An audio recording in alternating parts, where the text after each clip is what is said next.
কালিয়াগঞ্জে নবনিযুক্ত পুরপ্রধান বিশ্বজিৎ কুণ্ডু উপপুরপ্রধান জয়া বর্মনের সঙ্গে সৌজন্যমূলক সাক্ষাৎ ও সংবর্ধনা জানালো কালিয়াগঞ্জ প্রেস ক্লাব।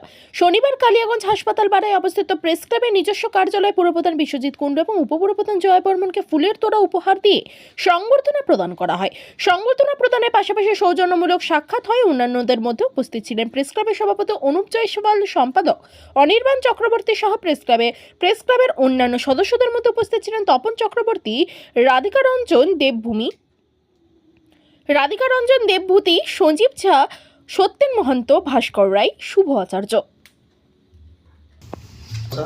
সবাই ভালো থাকবেন, সুস্থ থাকবেন, সঠিক পথে চলবেন, ভুলকে ভুলই বলবেন, সত্যকে সত্যি বলবেন, এই বলেই আমি আমার ছোট্ট বক্তব্য শেষ করছি। কালিয়াগঞ্জ প্রেস ক্লাবের পক্ষ থেকে যে সম্বর্ধনা দেওয়া হলো তাতে আমি খুবই আনন্দিত। আমরা নতুন কিছু ভুল হলে ধরিয়ে দিবেন, আবার কি ভালো হচ্ছে সেটাও বুঝিয়ে দিবেন। অবশ্যই পাশে থাকবো, পাশে আছি। অসংখ্য ধন্যবাদ।